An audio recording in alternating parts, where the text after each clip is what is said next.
Proof that queen bee syndrome exists. Women are meaner to each other in the workplace than they are to their male colleagues.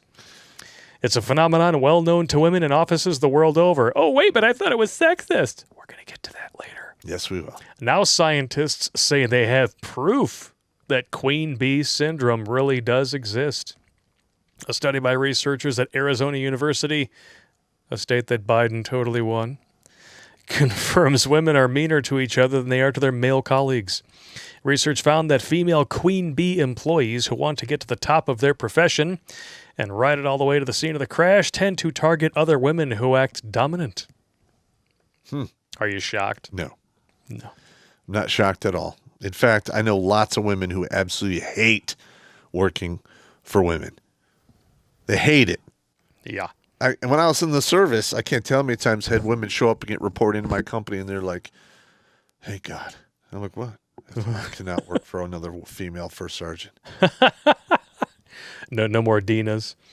Ugh. Yeah, like that. I'll punch that bitch like a man. That's not hypothetically. Equal rights and equal lefts. That's right.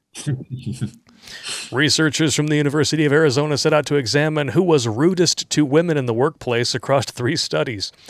And men and women who were in full-time employment answered questions about the incivility they experienced at work during the last month. Experts found that women target other women who are assertive and dominant, subverting traditional gender stereotypes. Men, however, were more polite to other men who are submissive. This suggests men actually get a social credit for partially deviating from their gender stereotypes, a benefit that women are not afforded. Bummer. Jail. We found consistent evidence that women reported higher levels of incivility from other women than their male counterparts. In other words, women are ruder to each other than they are to men, or than men are to women. This isn't to say men were off the hook or they weren't engaging in these behaviors. Of course, you have to qualify it, right? But when we compared the average levels of incivility reported, female-instigated incivility was reported more often than male-instigated incivility by women. And yet, who do they bank harder on by accusing of misconduct? Well, all they've got to do is accuse the dude of misconduct and his life is pretty much over. Yeah, and you don't need proof. No, believe all women. Has that ever happened to you, Warrior? I mean, have you ever lost a job or had a job threatened because of female incivility? Yeah, I lost a job, actually. First time I was ever fired. I had this new girl start, and she was being friendly. We were talking some, and she went to the boss and said that I sexually harassed her. And questions me, just outright fired. But they fired her a week later, quote, because she was crazy. I know that because I talked to unemployment, and unemployment had called them, and they actually answered the phone and said, yeah, he's innocent. She's crazy. We fired her. Yeah, and you know what? And yet you still lost your job?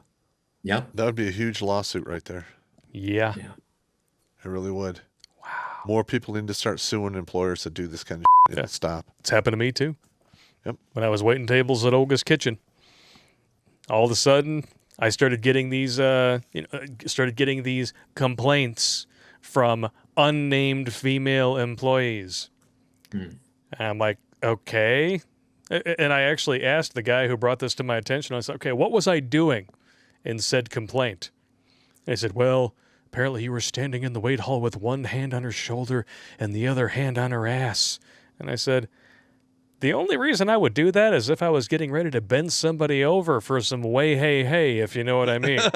Now, if I'm in front of other people and I'm doing such a thing, am I really trying to keep it a secret?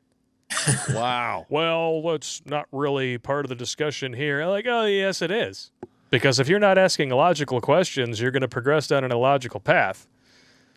Sooner or later, I got fired for it. And really what it all boiled down to is that there were managers who didn't like their authority threatened because I had the loyalty of everyone because I'd been there longer than all the managers. And I trained half of the servers. Mm-hmm. So they decided, they're really friendly with him. They give him hugs. I'll just accuse him of sexual harassment by unnamed female employee. See, managers can concoct this shit and pull it on anybody they want to as long as they have their so-called open door policies. Yeah. And that's when they get subpoenaed in court, and you're like, who is this unnamed person? Yep. I want to see this documentation right now. If they don't produce it, they have no receipts, they lose. Yeah. And I actually told the district manager who fired me, I said, you do know that if I take you to court, you lose your job, your boss loses his job, my boss loses his job, because you'd actually have to produce this person. I don't think they exist. Well, you go ahead and do that. I'm like, I'm not going to waste my fucking time. Because honestly, I said, I said, you think that you're winning this now, but I think this is probably the best thing that's ever going to happen to me. Mm-hmm. And it was. So them. Yeah, and the thing is we have a legal system that we have to pay some individual a minimum of $300 an hour to get access to our constitutional rights. That needs to be fixed. Any person, any citizen should be able to go into court and file a motion and be able to execute that motion without the court looking down on him because he's not an attorney. Okay? And I mean, that's insane. It's fucking insane. The whole thing needs to be reworked. It's so stupid. Yes, it is. Just like this queen bee stuff. You guys are going to love this. Now, there's studies out there that go back, and from what I understand here, according to this first article, queen bee syndrome was first defined in 1973. Wow. By 3 different psychiatrists or psychologists. It describes a woman in a position of authority who views or treats colleagues and subordinates more critically if they are female, according to psychologist Dr. Audrey Nelson. So this is a psychiatric condition that was apparently defined by a woman, and it's been documented by several studies. So when it becomes obvious that women are worse to work with and work for, whose fault is it? Men.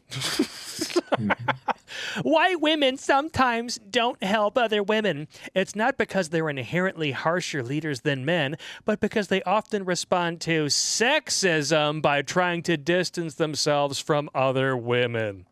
Get the f*** out of here. Marianne Cooper, suck a dick.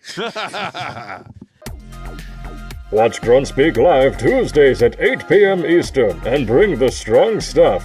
Now is not the time for beer. That comes later.